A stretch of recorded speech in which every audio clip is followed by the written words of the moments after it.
Je connais une personne tout le temps en train de lutter pour perdre du poids. Elle a utilisé toutes les méthodes. Chaque fois que tu auras vu une publicité dans un magazine ou à la télé, tu peux être sûr qu'elle l'a déjà utilisée. Chaque fois, avant de commencer une méthode, elle était extrêmement convaincue que ça allait marcher. C'est tout à fait normal. Les gens qui passent ces publicités sont des spécialistes en marketing, en neuromarketing. Ils savent exactement quoi dire, comment le dire pour toucher les fibres sensibles de la personne, pour la convaincre, non seulement pour l'acheter, mais pour l'acheter tout de suite. On crée une urgence, même si tu lui rappelles le dernier produit qu'elle avait acheté, elle était autant convaincue que ça, mais que finalement ça n'avait pas marché. Et elle a tout le temps cette sensation, mais cette fois c'est différent. Grâce aux techniques de neuromarketing qui savent comment jouer sur les sentiments, sur les peurs des personnes. Alors la personne a tout utilisé. Des fois, elle n'a obtenu aucun résultat. Des fois, c'était un résultat moyen, mais effectivement, c'est déjà arrivé que le résultat était vraiment assez miraculeux. Le problème avec ça,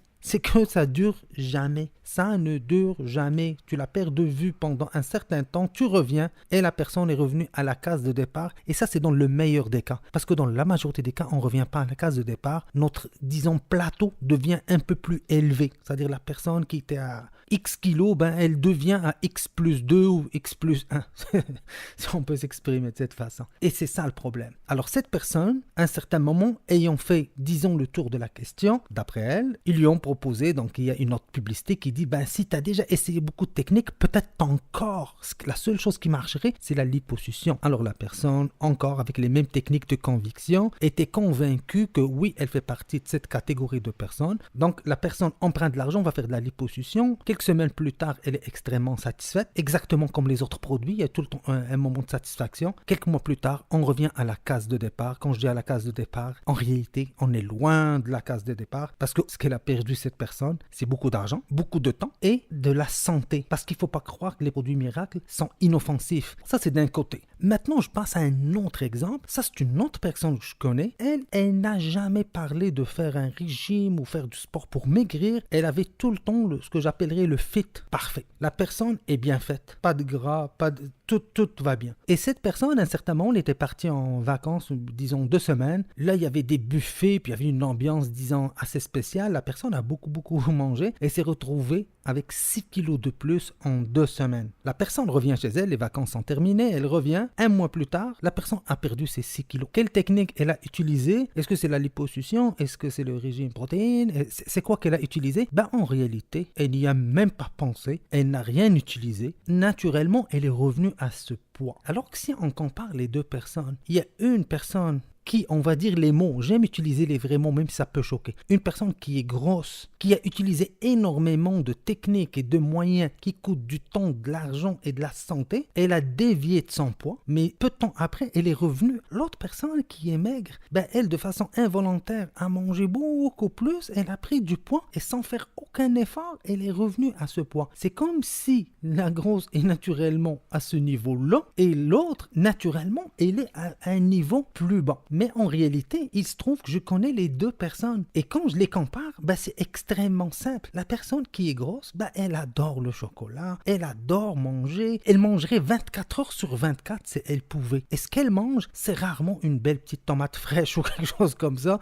C'est vraiment des chips. Ben, on ne fera pas la liste ici, mais tout le monde connaît ce genre de personne si vous n'êtes pas vous-même comme ça. Donc la personne est attirée naturellement par ces choses-là et en quantité. L'autre, c'est exactement l'inverse. Elle n'est pas attirée, c'est-à-dire, elle vient chez toi, tu lui présentes des chips, peut-être qu'elle va prendre par politesse une, mais pas plus que ça, et dans la majorité des cas, elle ne prendra pas. Elle est en voiture, elle a soif, elle arrête quelque part pour boire, soit elle va boire de l'eau du robinet, soit elle va acheter une bouteille d'eau, l'autre, elle va acheter un demi-litre de Pepsi. Pourquoi l'autre boit l'eau et l'autre boit du Pepsi? Pourquoi l'autre ne mange pas les chips et l'autre il mange? Qui a plus de mérite? Qui est la personne qu'on devrait respecter le plus? Ben, on devrait les respecter autant l'un que l'autre, et d'ailleurs, on devrait respecter toute l'humanité. Aucune de ces deux personnes n'a plus de mérite que l'autre. Chacune fait exactement ce qu'elle a envie de faire. Une est attirée par les sucreries, par le gras, par ce qu'on appelle ici des cochonneries, et l'autre est attirée naturellement par de la bonne nourriture. Donc, il n'y a personne qui a plus de mérite que l'autre. Donc, est-ce qu'on arrête ça ici, donc il n'y a plus rien à dire? Évidemment que non. Si la personne grosse trouve qu'elle est bien comme ça et qu'elle veut le rester, ben qu'elle ne change rien. Mais malheureusement, souvent, on va dire dans les médias, encore il y a un autre courant qui va dire il faut s'accepter. un surplus de poids mène inévitablement à des maladies. Ça, c'est des faits réels, c'est pas des blagues. Donc si on te dit, il faut que tu t'acceptes juste pour que la personne qui te dit ça, tu l'aimes, et après ça, il va te refiler un livre, il va te vendre un livre ou quelque chose comme ça. Ça, c'est une autre technique. On te dit, t'es comme ça, aime-toi comme ça. En réalité, ils veulent pas que tu t'aimes comme ça. Ils veulent te dire ce que tu as envie d'entendre pour que tu fasses le minimum d'efforts, pour que tu restes dans ta zone de confort et pour que la personne qui te dit ça, tu l'aimes. Et pourquoi il veut que tu l'aimes? C'est pour les codes d'écoute, c'est pour qu'ils te vendent d'autres choses. Donc, c'est une utilisation de personnes. C'est-à-dire, ils vont sacrifier ta vie pour te vendre un autre produit. Ils vont te dire, oh,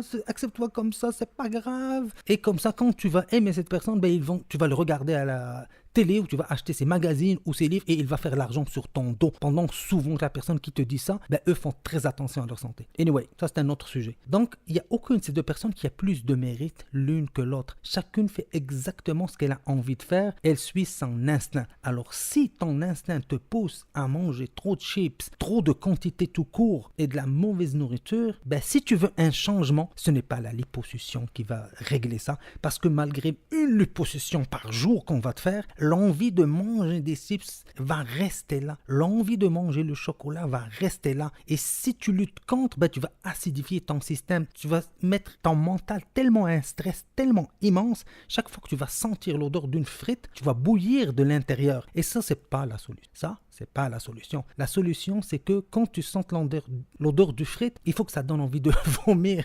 Bon, c'est un peu exagéré. Quand tu vois les chips, tu vois pas les chips comme on te le montre à la publicité ou les personnes qui pèsent 50 kilos avec les abdos bien tracés qui mangent des chips. C'est totalement faux. On te vend du rêve, on sacrifie ton argent et ta santé pour que d'autres compagnies font de l'argent. Alors, quand tu regardes les chips, il faut que tu le regardes tel qu'ils sont. Le gras trans, trop de sucre, trop de colorants artificiels. Donc, tu peux faire associer chaque chose à une liste de maladies. Mais si tu regardes les chips, si au lieu de voir ça, tu regardes, il y a le colorant ESA qui est lié, qui a été prouvé cancérigène. S'il y a ça, ça donne l'hypertension. Ça va nuire à mes reins. Ça. Si tu commences à les voir d'une autre façon, l'envie de les prendre va changer. Ce que vous mangez dépend de l'image que vous avez de ces produits-là. Si vous êtes dans un environnement, si vous êtes né dans une famille qui mange des chips, qui mange des chocolats, ou c'est entouré de publicités qui disent j'ai mangé le meilleur gâteau. Si dans votre Facebook, vous aimez des pages de nourriture que chaque jour que vous levez, on te montre un spaghetti avec le fromage, je sais pas quoi, avec l'autre, puis le triple chocolat. Ben si dans ton environnement, tu es entouré de ça, ben je suis désolé, tu vas rester gros, c'est aussi simple que ça. Si par contre, par ton propre choix, tu vas te diriger vers des choses plus intelligentes, quand tu vas savoir qu'est-ce qu'une tomate native versus une tomate grosse, belle, pleine d'eau qu'on te vend à l'épicerie, pleine de pesticides, tu vas devenir au courant de ces choses-là, les différences entre ces choses-là. Ben, excuse-moi, tu ne seras plus attiré par les cochonneries. Quand tu sais à quel point ces choses-là te nuisent à la santé, ton subconscient va commencer à se déprogrammer avec toutes les publicités qu'on t'a servi depuis ta naissance. Ça va commencer à se déprogrammer et il va devenir autre chose. Tu vas commencer à comprendre la réalité. On te leurrera plus, on te vendra plus du rêve, tu n'auras plus de liposuction, tu vas naturellement être repoussé par tout ce qui est mauvais pour toi. Pourquoi?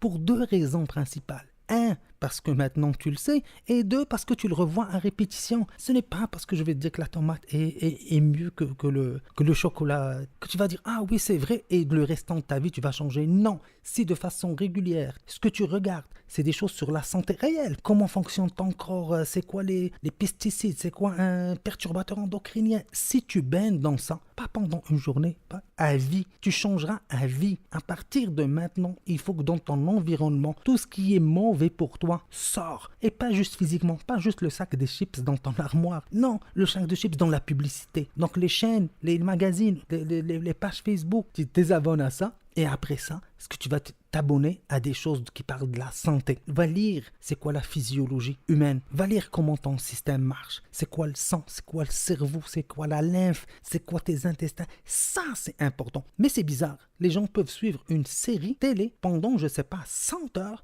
Ça, il n'y a aucun problème. Mais pour lire juste une demi-heure sur leur corps, qui est la chose la plus importante pour eux, ben non, ils ne font pas ça. Ben si tu veux vraiment perdre du poids, et ce que je dis là, je parle du perdre du poids, mais ça s'applique à tout, que c'est dans dans ta tête que le changement va s'opérer, c'est pas ailleurs, c'est pas dans un bistouri, c'est pas ça, c'est vraiment dans ta tête. Si tu as un surplus de poids, je le sais très bien qu'il y a d'autres choses qui peuvent être responsables que ça, des médicaments, on sait tout ça, mais on va focuser sur la partie sur laquelle on peut avoir un impact. Si tu veux t'attarder sur toutes les autres choses sur lesquelles tu n'as pas d'impact juste pour justifier, fais-le, tant mieux, ferme ça. Au lieu de regarder ça, va chercher des chips, va chercher des gâteaux. Mais si tu veux les solutions, c'est malheureusement comme ça que ça marche. On va focuser sur les choses sur lesquelles tu as d'impact. Et les choses sur lesquelles tu as d'impact, c'est la quantité et la qualité des calories qui vont rentrer dans ton corps. Et si tu es atterri par les mauvaises choses, continue de les manger, mais parallèlement, commence à t'informer sur leur impact. Et tranquillement, ces informations vont s'installer. Ton subconscient va commencer à changer sa façon de voir les choses. Au lieu que le programme qui est dans ton subconscient vienne directement de la télé et des magazines, là, il va venir de la science, de la réalité. Tu vas comprendre ce que tu manges et tu vas comprendre pourquoi tu le manges. Parce que dans la publicité, on te vend ce qu'on appelle de l'association. On ne te montre pas des chips en disant qu'ils étaient cuites dans de l'huile, ça, et avec des produits chimiques. C'est pas ça qu'on te montre. On te montre une famille heureuse. Tout le monde aime les familles heureuses. On te montre quelqu'un qui sourit. Est-ce qu'il y a quelqu'un au monde qui n'aime pas les sourires? Non. On te montre le gars avec son beau petit chien dans sa belle petite maison de campagne. Donc, on te met tous les produits que ton cerveau va s'ouvrir, va devenir réceptif à 100% parce que c'est ça le bonheur. Et dans tout ce bonheur, qu'est-ce qu'on va ajouter? Les chips, en cachant qu'ils contiennent toutes les saletés qu'ils contiennent. Là, je parle des chips, mais en réalité, j'ai dit les chips, mais ça s'applique à tellement d'autres choses. Donc, c'est ça la réalité. Il ne faut pas faire des efforts pour cesser de manger des cochonneries. Il faut que votre corps, votre système, votre cerveau commence à vouloir s'en éloigner. Il faut que ça devienne à vos yeux dégueulasse comme produit. Il faut que vous devenez attiré par les bonnes choses. Quand cela va arriver, il n'y aura plus d'efforts à faire. Et pour que ça arrive, je le répète, il ne faut pas qu'il y ait de la bonne publicité mensongère sur les chips, sur les chocolats, sur ça. Parce qu'en réalité, toutes les publicités sont mensongères. On cache la vérité. On ne dit pas ce que ça contient. On la cache la vérité. On demande juste le bonheur puis ça, alors que c'est totalement faux. Renseignez-vous. Une citation que j'aime, mon peuple périt faute de connaissances, c'est vraiment ça. Renseignez-vous. Si vous voulez vraiment changer, changez dans votre tête. Il faut que de façon naturelle, vous devenez une autre personne qui aime manger les bonnes choses et qui n'aime pas manger les mauvaises choses. Et ça, je t'ai dit, là, je parle de nourriture, mais ça s'applique à beaucoup d'autres choses. Bon, on est à 15 minutes, ou pratiquement, je trouve que c'est un peu long, donc on arrête ça. Merci. Bonjour.